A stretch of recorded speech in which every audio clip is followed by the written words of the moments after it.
Vale la pena analizar para saber si lo que se está haciendo corresponde a un evangelismo bíblico o sencillamente estamos haciendo proselitismo. Los dos términos tienen una diferencia, o mejor, nos hacen pensar en cosas distintas, y desde las Escrituras quisiera que lo tomáramos en esta mañana. Primero es definir qué es proselitismo, y luego hablaremos qué es evangelismo. Bien, en cuanto a proselitismo encontré la siguiente definición o definiciones: empeño o afán con que una persona o una institución tratan de convencer y ganar seguidores o partidarios para una causa o doctrina. Me llamó la atención esa definición. ¿Por qué razón? Porque comienza diciendo empeño o afán. Con que una persona o una institución trata de ganar seguidores o adeptos para una causa. Y otra que está ahí dice intento y esfuerzo activo y activista de convertir a una o varias personas a una determinada religión. Ahora, cuando uno empieza a analizar simplemente la definición que encontramos en algunos diccionarios para definir qué es proselitismo, entonces tenemos que entrar a pensar si realmente nosotros hacemos el evangelismo bíblico o estamos haciendo el proselitismo. Hay algo que en este país también se usa, es el proselitismo político, por ejemplo. Aun cuando la palabra prosélito se deriva de proselutos en griego, y básicamente es uno venido nuevo, o alguien recién llegado. Uno que hasta ahora ingresa, puede ser que viene de otro país, o puede ser que ingresa a una nueva religión o doctrina. A esa persona se le aplicaba el término prosélito. Ahora, decía que el proselitismo, aunque fue un término para hablar de las diferentes cruzadas, también se empezó a usar en la vida política. Y hablamos de las campañas políticas y todo lo que se da alrededor de una campaña política. Este año hemos sido testigos de, creo que dos procesos electorales rodeados de ese bombardeo del proselitismo. Cada candidato está tratando de convencer. Cada partido está tratando de ganar adeptos. Ahora, la pregunta es, ¿qué tan importante es la persona para esa clase de ejercicio? ¿O simplemente la persona es un voto más? Y muchas veces en el proselitismo religioso la persona se convierte en un número más, para seguir engrosando las estadísticas de la iglesia, de la congregación. Ahora, los señores escribas y fariseos eran expertos en hacer este trabajo. Mateo 23:15, Jesús pone de manifiesto lo que hacían ellos. Y dice el texto que ellos recorrían mar y tierra. Por favor, piensa en un momento, ¿qué quiso decir Jesús con la expresión ustedes, señores fariseos y escribas, recorren mar y tierra? ¿Qué estaba queriendo decir Jesús? Que eran supremamente intensos y tenían, amados hermanos, una convicción en ir a hacer esa clase de trabajo que nada los detenía. Ellos no escatimaban esfuerzos, no escatimaban dinero, no escatimaban ninguna otra clase de recursos. Ellos estaban interesados en ganar, así fuera, uno solo. Todo ese sacrificio. Jesús dijo, recorren mar y tierra para ganar un prosélito, según la versión Reina Valera, para convertir a uno a su religión, pero específicamente a la secta de los fariseos. Porque aquí, a pesar de que en esa época habían varias sectas judaicas, el fariseo no estaba pensando, bueno, que este venga y conozca la ley de Dios, y si quiere ir a la secta de los saduceos está bien, o si quiere ir a la secta de los fariseos, bien, pero no, ellos querían que fuera de la secta de ellos. El domingo pasado, amados hermanos, en un canal, nos presentaron ahí alguna situación con las iglesias, ¿no? Y no están hablando de que estamos haciendo un evangelismo. Nos están sacando en los medios por estar haciendo probablemente otras cosas, ¿ya? Que no corresponden a la verdadera esencia o naturaleza de la iglesia, que es ser la vocera de Dios para este mundo.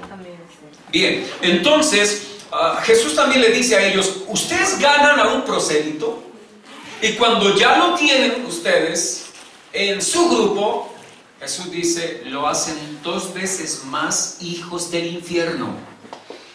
Ahora, piense usted qué quiso decir Jesús. Qué palabra tan dura, ¿no les parece? Es una palabra muy fuerte. Les dijo 2 veces más hijos del infierno. ¿Alabó Jesús el trabajo de los escribas y fariseos? ¿Por qué razón? Por un lado, porque el afán de ellos en sí no era la salvación del otro. El afán de los fariseos y escribas era sencillamente seguirse manteniendo como la secta más poderosa de sus días, la secta más numerosa, la más grande, la más gloriosa. Hay motivaciones de fondo, pero adicional a eso era que distorsionaban el mensaje del Señor. No hay evangelismo bíblico si no se lleva el mensaje de Jesucristo, tal como Él lo expresó, lo dejó. Si nosotros distorsionamos ahí, podríamos estar ganando algunas personas para la comunidad, pero se nos aplicaría también la palabra de Jesús. Hay que tener cuidado respecto a aquello que decimos cuando nosotros compartimos el mensaje del Evangelio. ¿Estamos llevando acaso el Evangelio de la Biblia o estamos llevando la idea religiosa del grupo? ¿O estoy llevando mis propias convicciones dogmáticas? Creo que hay que hacer un examen. No es que esté mal, porque de hecho uno siempre va a hablar de sus convicciones. Lo que pasa es que a veces las convicciones no están conforme a lo que dice la Escritura. Y es ahí donde hay que trabajar, que nosotros podamos decir lo que Jesús dijo y estar convencidos de que es la palabra de Dios. También debo, amados hermanos, notar que Jesús, al no alabar lo que ellos hacían, a pesar de que reconoce que hacen un gran esfuerzo, al decirles recorren mar y tierra, no eran perezosos. Ahora ustedes pueden también darse cuenta que muchas sectas, amados hermanos, que enseñan cosas no tan sanas o no sanas, son las que más trabajan, son las que más se mueven. Pues así sucedió en la época de Jesús. ¿Saben cuál es la religión actualmente que más pregona y más se mueve en el mundo llevando su mensaje? Bueno, sí, los testigos de Jehová se mueven en todo el mundo, ¿no? Los mormones también. El Islam, por ejemplo. El Islam es una cosa impresionante. Ahora, y además de que ellos cuando llegan a una nación lo hacen supuestamente con mucha amabilidad, debemos creer que muchos de ellos son amables y lo están haciendo de buena fe. Pero cuando ellos han logrado tener el dominio de una nación, allí ya no es con tanta amabilidad. Estaba leyendo esta semana, compartía con algunos acerca de lo que en la página de Caracol Radio esta semana salió, no sé si ustedes leyeron, mostrando de que el cristianismo está pasando por una de las épocas más difíciles respecto a persecuciones. Y nos muestra las persecuciones de los cristianos en los distintos países. Muchos están siendo asesinados, les están quitando sus propiedades, hay persecución a los textos sagrados. O sea, el cristianismo está viviendo un momento muy, pero muy difícil. Usted dirá, pero bueno, a mí nadie me molesta. Sí, porque aún a nosotros no nos toca. Pero va a llegar el momento en el que quizá nos va a tocar. Ahora, las religiones hacen lo que tengan que hacer por intentar alcanzar a otros. Quizá eso es parte de la esencia de los grupos religiosos, pero nosotros tenemos que mirar lo que Jesús entonces dijo en Mateo 28, 19, que ahora vamos a entrar a observarlo. ¿Qué es entonces evangelismo? Ahora, si el resultado del trabajo del proselitismo es un prosélito, una persona convertida, no importa qué es lo que va a creer, no importa a qué grupo está perteneciendo, sencillamente ha creído en una nueva causa y allí entonces se enrola. Pero ¿qué es evangelismo? Y vamos a dedicarle el ratito a este espacio. Lo primero que debo decir es que evangelismo es el anuncio y la enseñanza del Evangelio de Cristo. Anuncio y enseñanza del Evangelio de Cristo. Si yo le pregunto, ¿cuánto hace que usted conoció el Evangelio? Usted me va a responder, tengo 20 años, 30 años, 15 años, un año de haber conocido del Evangelio. Bueno, la otra pregunta es, ¿y estamos haciendo evangelismo? ¿Estamos haciendo evangelismo? ¿Qué es evangelismo? Anunciar y enseñar el Evangelio.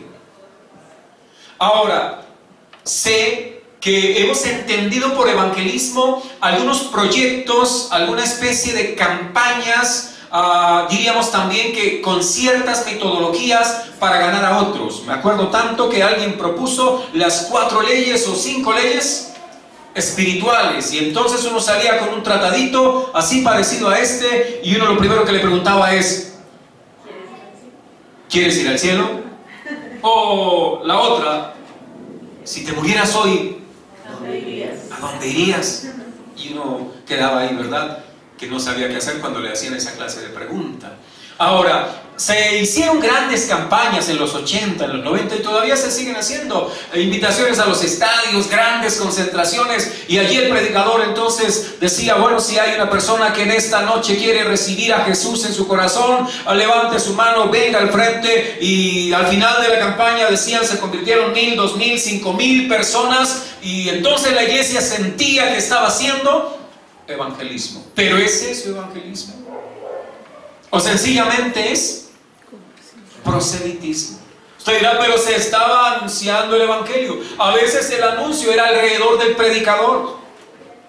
A veces los carteles o los afiches era más para anunciar qué predicador venía. Y si ese evento gira y el que atrae ahí es la persona del predicador, no es evangelismo. A veces estamos pensando que si hay una conferencia, lo primero es: ¿y quién la va a dar? Porque nos interesa más el conferencista, el comunicador, el conferencista, que la conferencia misma. Recuerde que en la Biblia Jesús varias veces menciona a sus discípulos, pero no da ni siquiera los nombres. Y el escritor sagrado a veces coloca y dice: y fueron 2 de sus discípulos. ¿Qué importa si era Juan? ¿Qué importa si era Pedro o Jacobo o Mateo? ¿Qué interesa? Lo importante era que iban a cumplir una misión para el Señor. Amén. Ahora, a veces nosotros decimos: bueno, no estamos haciendo evangelismo. Si no estamos haciendo evangelismo es porque no estamos entendiendo qué es evangelismo. Por eso, en esta mañana la intención es al menos dejar alguna claridad respecto al tema. Yo viví momentos de salir con una Biblia puerta a puerta, casa por casa. Hace muchos años atrás, en un sector de la ciudad, lo hicimos llegando a más de 3.500 hogares. Usted se podrá imaginar. Para llegar a 3.500 hogares hay que invertir mucho tiempo, hay que invertir recursos para llegar allí, tocar la puerta, ¿verdad? Y entonces hablar del Evangelio. Lo hicimos. Bueno, la motivación en alguna medida era sana, queríamos hablar del Evangelio. Pero también dentro de las motivaciones teníamos nosotros la idea de que esas personas llegaran a nuestra congregación. Eso ya hablaba entonces de que había una intención proselitista y no tanto evangelizadora. Ya avanzaremos un poco más para hablar y seguir explicando qué es evangelismo. Ahora, evangelización, cuando uno le habla de evangelización es ganar a los perdidos, ¿sí? A uno le hablan de evangelismo, de inmediato pensamos que en Colombia la gente se está muriendo sin Cristo. Y entonces usted aparece ahí como el Salvador. Y quiero decir que el Salvador ya apareció en Colombia. El Salvador vive en Colombia. El Salvador es Señor de este país. Y Dios se glorifica en esta nación conforme a Él le parece. Amén. El Dios de la Biblia. Ahora, amados, debo entonces ahora mirar que está bien, cuando hablamos de evangelismo significa el anuncio del evangelio, hay que compartirlo a quienes no lo conocen, pero se queda ahí en eso. Evangelismo es enseñar el evangelio y hay que seguir evangelizando a quienes asisten a la iglesia, porque es enseñar el evangelio, a no ser que ya lo hayamos aprendido. Y mientras la iglesia no lo haya aprendido, hay que seguir evangelizando. Por eso la Escritura nos muestra en Hechos capítulo 5, verso 42 o el 2:42, nos dice: y todos los días en el templo y por las casas no cesaban de enseñar y predicar a Cristo. Significa que anunciaban el evangelio, pero en el templo normalmente estaban predicándole ¿a quiénes? A los que iban al templo. Por eso es necesario pensar que el evangelismo no es algo solo para el que está afuera sin Cristo, que el evangelismo es tomar a las personas y tratar de saturarlas en el buen sentido, hacer que estén inmersas en el evangelio de nuestro Salvador. Y eso va a tener que hacerse durante toda la vida. Es más, usted se sale del evangelio y toca, no sé qué va a pasar, ¿verdad? El asunto es que usted permanezca siempre inmerso en el evangelio. Eso es evangelismo. O sea que lo que hacemos al comienzo de anunciarle a una persona que no conoce a Cristo es simplemente iniciarla en un proceso de evangelización para el resto de la vida. Porque va a pasar toda la vida y esa persona todos los días debe estar aprendiendo como nosotros debemos estar permanentemente aprendiendo. Amados, también es importante mirar. Vamos a responder algunas preguntas. Una de ellas: ¿cómo evangelizar? ¿Cuándo evangelizar? ¿Dónde evangelizar? ¿Quiénes deben evangelizar? ¿Por qué evangelizar? ¿Y a quiénes evangelizar? Entonces vamos con la primera de ellas, es ¿cómo evangelizar? ¿Alguien me puede decir? Llevando el mensaje. Llevando el mensaje. Con nuestra propia vida. Bueno, ahí entonces en ese cómo hay que analizar varias cosas, ¿no? Un día Jesús, capítulo 4 del Evangelio de San Juan, ahí hay un bonito ejemplo de cómo evangelizar. Es Jesús y la samaritana, ¿recuerdan? Sí. Resulta que Jesús estaba en cumplimiento de la agenda del mes. Y Jesús había dicho: tal día hay que pasar por el pozo de Samaria. No, tal cosa no estaba en una agenda.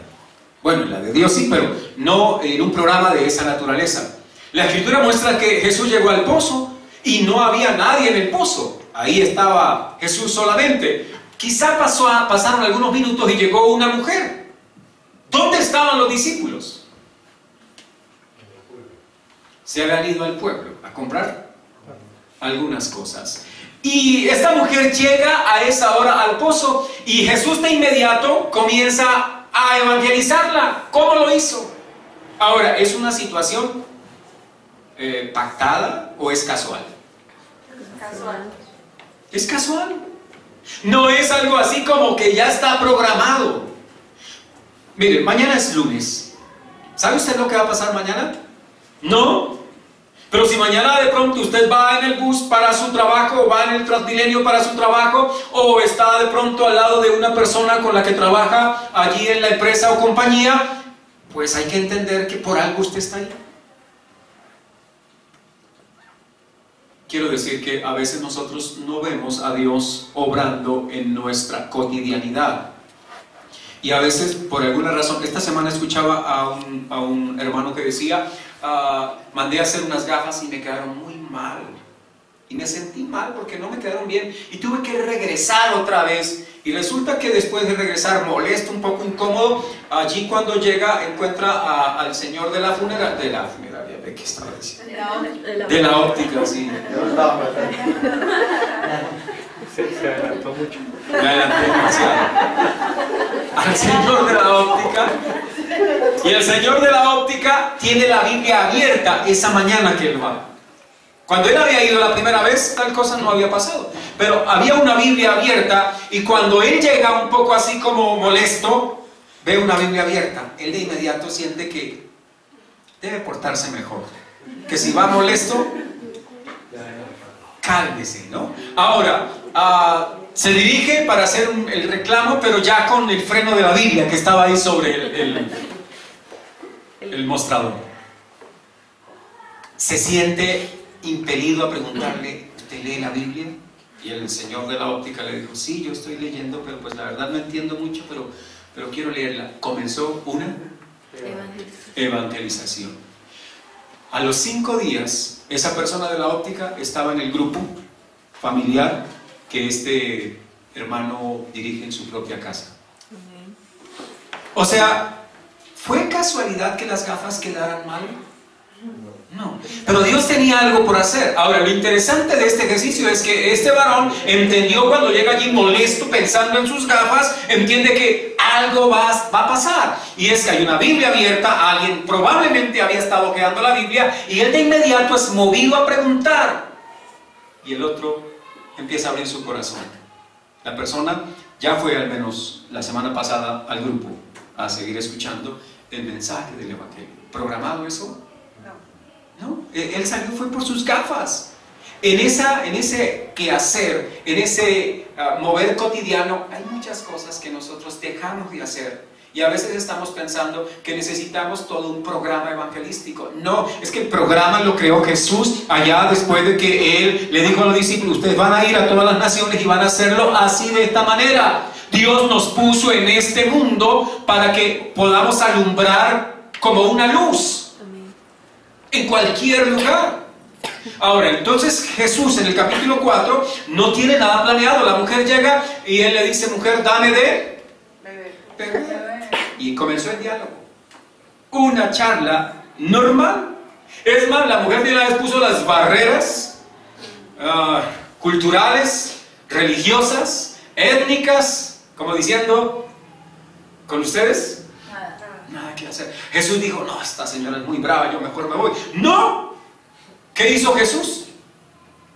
Mas sin embargo, Jesús logra canalizar el diálogo para llevarla a decirle que Él era el agua de vida, ¿verdad? ¿Ustedes recuerdan bien? Capítulo 4. Y finalmente la mujer sale sorprendida, bendecida, maravillada, porque Jesús ese día le anunció el Evangelio. No estaba programado, fue en ese pasar por el pozo. A veces pasamos por la estación de gasolina, o a veces vamos al supermercado y hablamos un poquito con la cajera. Tantas cosas, Dios pone en el día tantas personas a nuestro lado, y la pregunta es, ¿y qué hacemos? ¿Y qué le decimos? ¿Ya? No, pero es mejor que tengamos un programa. Mire, el programa ya está, vuelvo a repetirlo, y quiero ahora en lo que resta mostrarles que al comienzo no hubo tal programa. El Espíritu Santo guió a los hombres de Dios y a las mujeres de Dios para compartir la fe en escenarios muy naturales y no fabricados. Ahora, encuentro ahí entonces que el cómo Jesús nos dice, bueno, pues si usted va allí y se encuentra a alguien, comienza un diálogo, háblele. No comience a atropellarlo. Esa mujer dijo, usted es judío, yo soy samaritana. Actualmente en este país que nos dicen, usted es cristiano y yo soy católico. Ahora, ¿son los católicos cristianos? Sí. Digamos que son reconocidos cuando los estudiosos de la religión hacen ver que los católicos son cristianos. O sea, hacen parte del cristianismo occidental. Pero nosotros que estamos dentro, sabemos que no. Ahora, pero tenemos la idea de que todo aquel que pertenece a una iglesia que no sea católica ya es cristiano. Tampoco. No sé si me hago entender. Alguno deja de ser católico y se va a una iglesia y decimos ya es cristiano. No necesariamente. No lo sabemos. ¿Sí? Ahora, aquí hay que entrar a mirar que cuando esa persona nos pone la barrera y nos dice yo soy católico, es más, algunos para que no toquemos la puerta, usted sabe que hace años atrás pusieron unas calcomanías en las puertas. ¿Cómo decían esas calcomanías? Yo soy católico. Por favor, no insistan. Aquí somos católicos. ¿Sí? Decentemente. Cuando abrían la puerta decían, busque oficio. Vaya a darle al otro lado. ¿Sí? Porque algunas veces nos dijeron así. Ahora, una barrera. ¿Jesús qué hizo frente a esas barreras? ¿Retrocedió? No, fue amable, fue prudente y supo hablarle a la mujer. Si nosotros llegamos y le decimos, no, pues entonces condénese, vaya al infierno, empezamos a decirle cosas de esa naturaleza. No, no es así. Mire, a veces en ese proceso de proselitismo, porque no es evangelismo, el proselitismo que hacen algunos cristianos le hace un daño terrible al verdadero evangelio. porque van atropellando, porque van condenando, porque van enjuiciando a la gente, y no fue a eso que Jesús nos mandó. Bajan el cuadro la Biblia. Sí, exacto, llegamos a hacerles, ¿cómo es? Nos volvemos expertos en decoración de interiores, ¿no? Ese cuadro quítelo, como que ponga aquel otro. No, no estamos llamados a eso. Ya las personas irán aprendiendo en la medida en que se va enseñando la fe cristiana, la fe del Evangelio, y Dios irá guiándolos a tomar medidas respecto a ciertas cosas. Ahora, ¿cuándo evangelizar? Segunda de Timoteo capítulo 4, verso 2. Si alguien lo puede encontrar, le agradezco. Segunda de Timoteo 4, 2. ¿Cuándo evangelizar? Que prediques la palabra, que instes a tiempo y fuera de tiempo, redarguye, reprende, exhorta con toda paciencia y doctrina. Bueno, según ese texto, ¿cuándo hay que evangelizar? En todo tiempo, a toda hora. No importa si es domingo, no importa si es lunes, si es martes, ¿qué importa? ¿Ya? Creo que la iglesia debe estar en una permanente disposición a la evangelización. Pero no solamente la evangelización que parte desde lo verbal. Es una evangelización que parte de lo vivencial.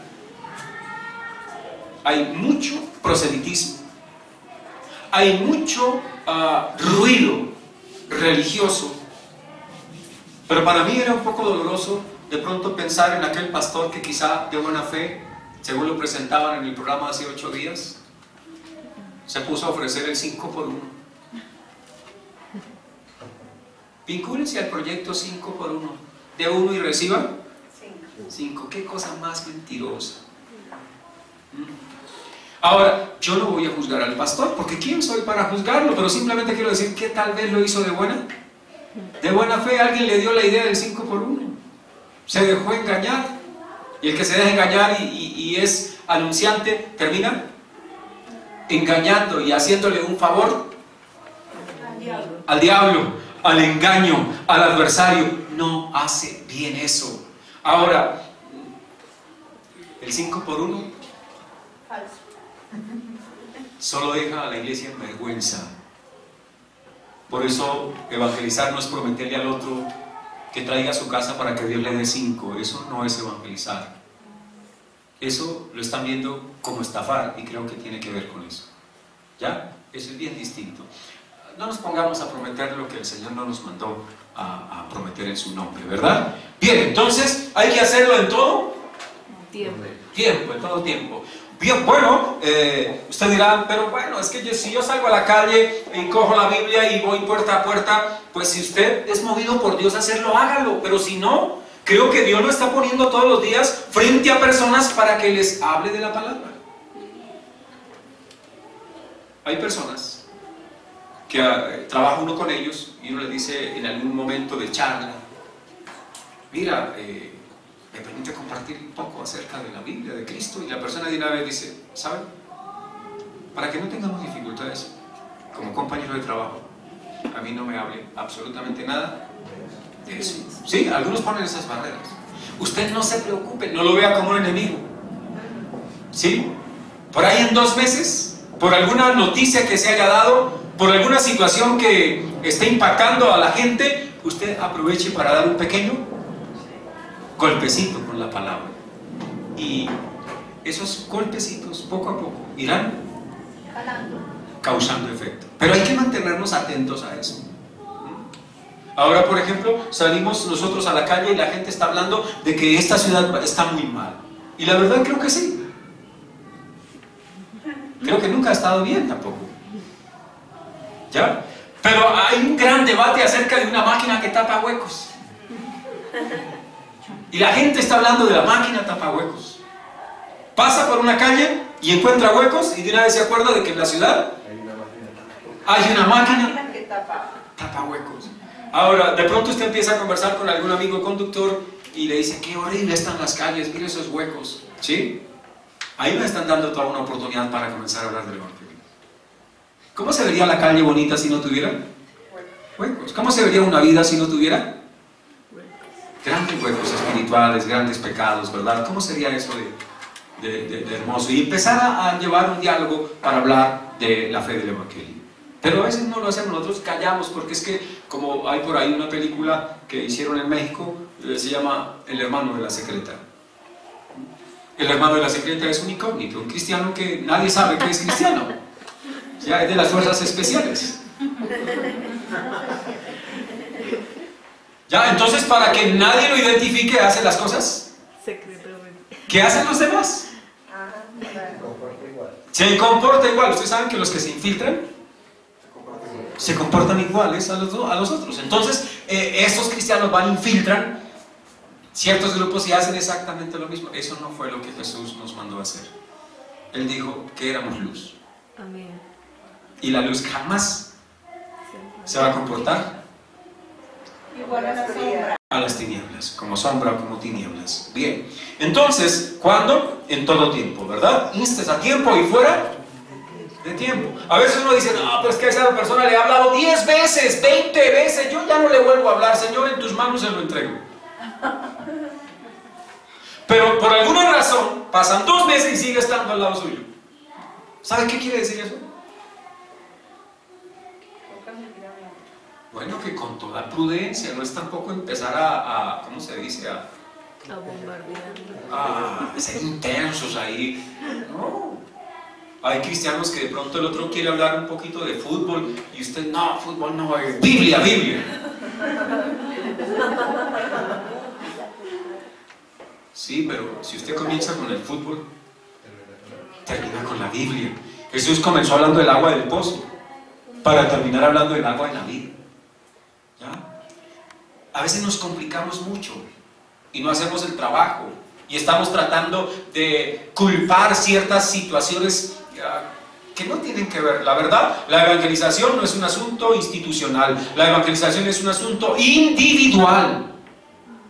Quiero que usted lo vea de esa forma, porque al mirar a esta mujer samaritana, como lo vamos a ver un poquito más adelante, ella asume no por una directriz institucional de la época de Jesús. Ella luego va, después de que dejó de oír a Jesús, se fue a la ciudad y fue algo individual. ¿Impactó la ciudad? Sí. Sí, es que eso es lo que hay que hacer. Bien, ahora, ¿quiénes deben evangelizar? Vamos a mirar Hechos 8:4. ¿Quiénes deben evangelizar? No, eso debe ser una persona supremamente preparadísima en la Biblia, porque es que yo como no sé nada, por eso no aprendo nada para no evangelizar. Entonces, el asunto es no. Hechos 8:4 nos dice, ahí nos da una pequeña muestra, ¿no? ¿Quiénes deben evangelizar? ¿Alguien lo tiene? Dice, los que se habían dispersado predicaban la palabra por donde quiera que iban. Ahora, ¿quiénes estaban evangelizando ahí? Los creyentes. Todos los creyentes, no dicen los apóstoles, tampoco dicen los diáconos, aunque algunos eran diáconos. Los que fueron dispersados. En aquellos días hubo un pequeño problema en la ciudad de Jerusalén y entonces los cristianos tuvieron que salir, unos para Judea, otros para Samaria, otros para Galilea. Pero hay algo interesante, ellos, a donde quiera que iban, no tenían título de predicador,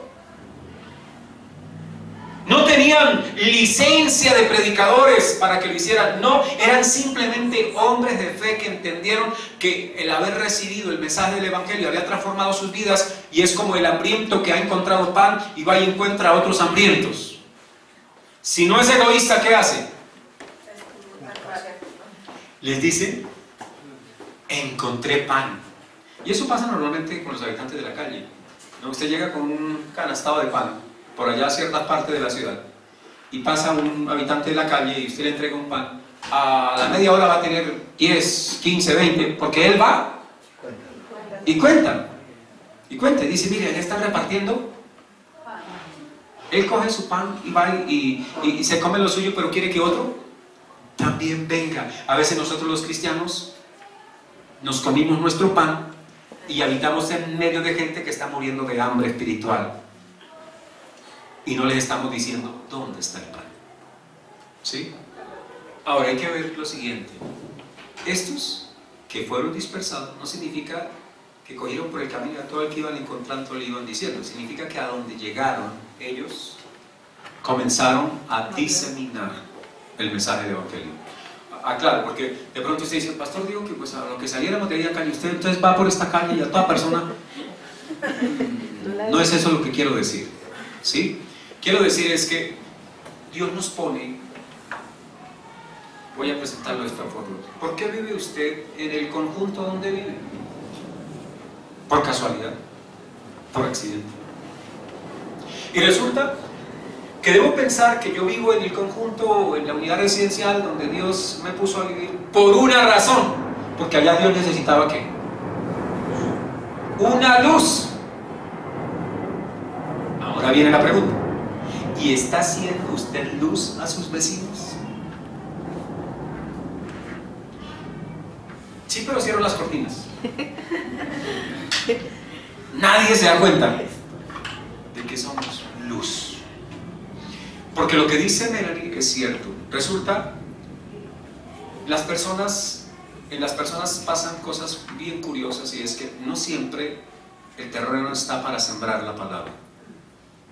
Imagínese que usted llega a una casa a tocar la puerta y allá están agarrados adentro. Papá y mamá se agarraron. Y usted llega a tocar ahí. No abre. ¿Sí? Y hay algunos que no son prudentes para timbrar. ¿Usted sabe cómo sale el Señor? Usted habla del Evangelio. ¿Sabe por qué? Pero si usted es el vecino de él, el compañero de trabajo de él, es probable que mañana ese hombre diga, ay, yo le dije a mi esposa un poco de cosas que no estaba bien. Y usted está trabajando al lado de él. Ahí tiene una oportunidad para hablar del Evangelio. ¿Por qué Jesús? Mire, Jesús está en el pozo, la mujer tiene una necesidad. Y a partir de la necesidad de ella, Jesús le trae el mensaje. ¿Ya? Nosotros tenemos que ver que hay gente que está necesitada, pero no todos los días están en esa disposición para escuchar el mensaje. Cuando uno trabaja al lado de ellos, convive al lado de ellos, tiene la oportunidad de volverlo a ver, uno tiene las oportunidades para hablar del Evangelio.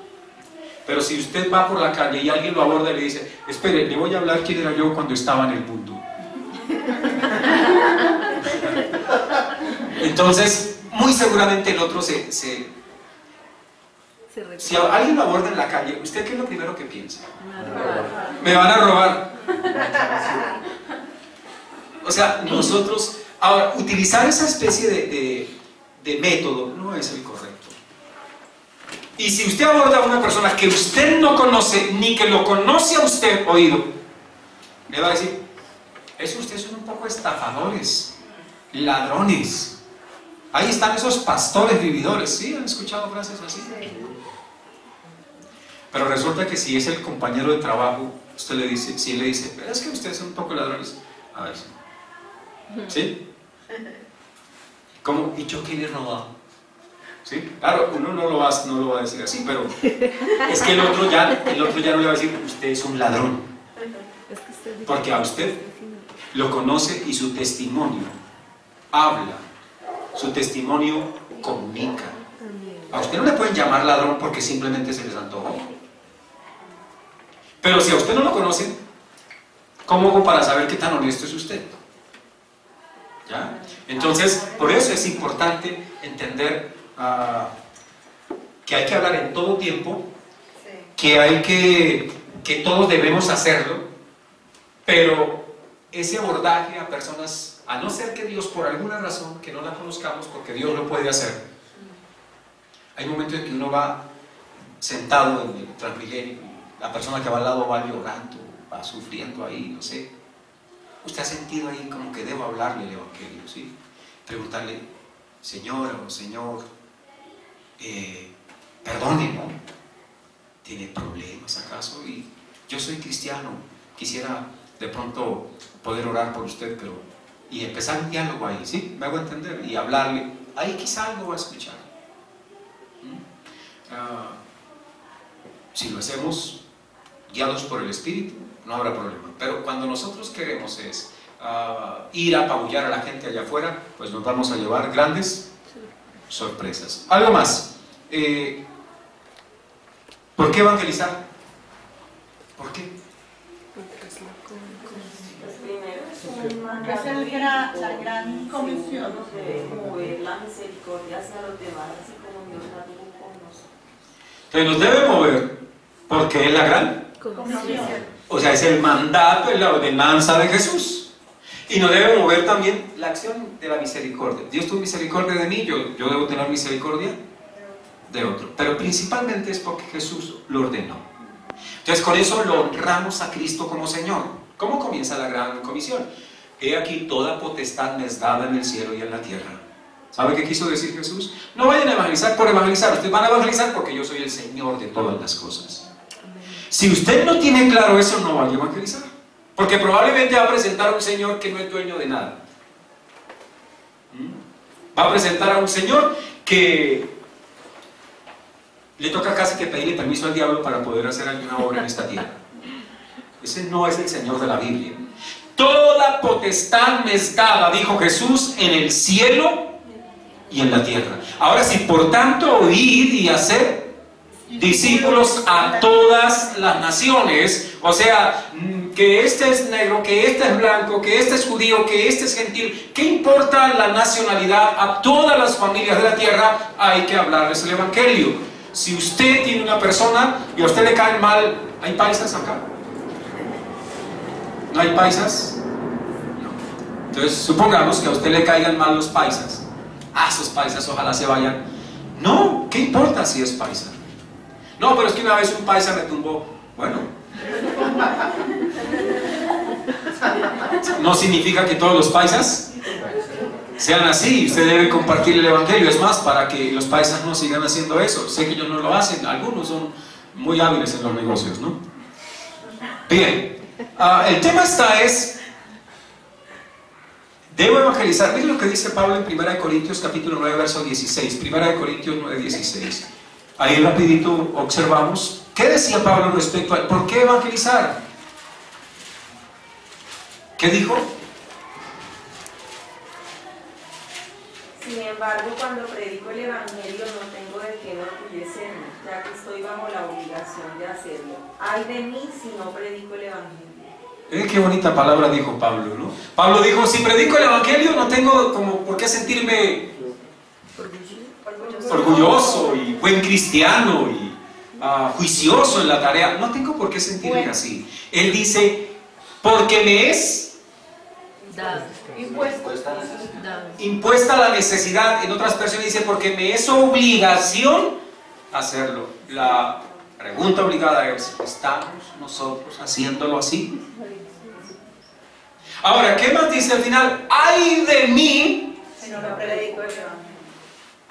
¡Ay de mí! ¡Ay de nosotros si no predicamos el Evangelio! Algunos hermanos predican el Evangelio porque la iglesia tiene que ir aumentando el número. Esa no es la motivación.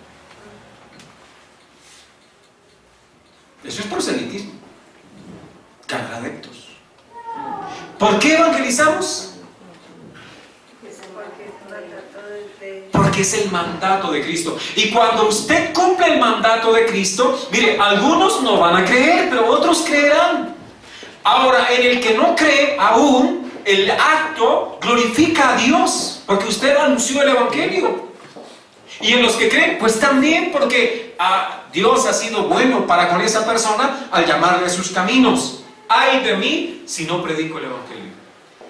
Un hermano me dijo estas palabras hace algunos años. Él ya partió de este mundo de los mortales, pero me estaba haciendo la crítica porque yo siempre trabajo es con gente cristiana. O sea, yo doy clases, trabajo con los hermanos de las iglesias, y él me decía, ¿y usted cuándo evangeliza? Todos los días. Pero mire exacto, yo estoy haciendo la labor de evangelizadora. Es mi trabajo, solo que yo trabajo con los que están en mi entorno. Ahora, si su entorno es distinto al mío, yo le decía a él, pero si su entorno, él era vendedor, es trabajar con cierto grupo de vendedores, ese es su entorno. Trabaja en ese entorno, logra impactar en ese medio, lleva el Evangelio a esas personas, crean o no crean. Si no creen, anúnciales a Cristo. Si creen, enséñales a Cristo también. ¿Está clara la idea? Amén. Amén. Bueno, ya para ir entrando en la recta final, entonces, Debo evangelizar porque es un mandato, porque nos es impuesta la obligación de hacerlo, y hay de nosotros Si no lo hacemos. si no lo hacemos. Estamos fabricando cosas que no son bíblicas. Entonces nos fabricamos, por ejemplo, ahora, no estoy haciéndole una censura a esa clase de actividades, pero por ejemplo, podríamos nosotros inventarnos un bazar. Hagamos un bazar aquí, allá afuera, e invitemos a los vecinos fabricando cosas para tratar de llegar a los otros. No es que eso esté mal en sí, lo que quiero decir es que eso no es evangelismo.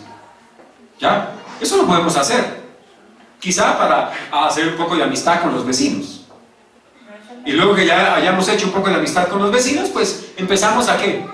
A evangelizarlos. Eso puede servir en alguna medida, pero no pensar que si hacemos un bazar ya estamos haciendo todo un gran acto evangelístico. Eso no es así. ¿Ya? Me acuerdo tanto de un creyente por allá en la década de los 80 en la ciudad de Cúcuta. Él cargaba era una grabadora. ¿Ustedes recuerdan esas grabadoras de los 80? Los famosos ¿cómo? Ahora los pequeñitos, ¿cómo se llaman? El iPod. El iPod de ahora, sí. En esa época los iPods había que cargarlos al hombro. No es grave.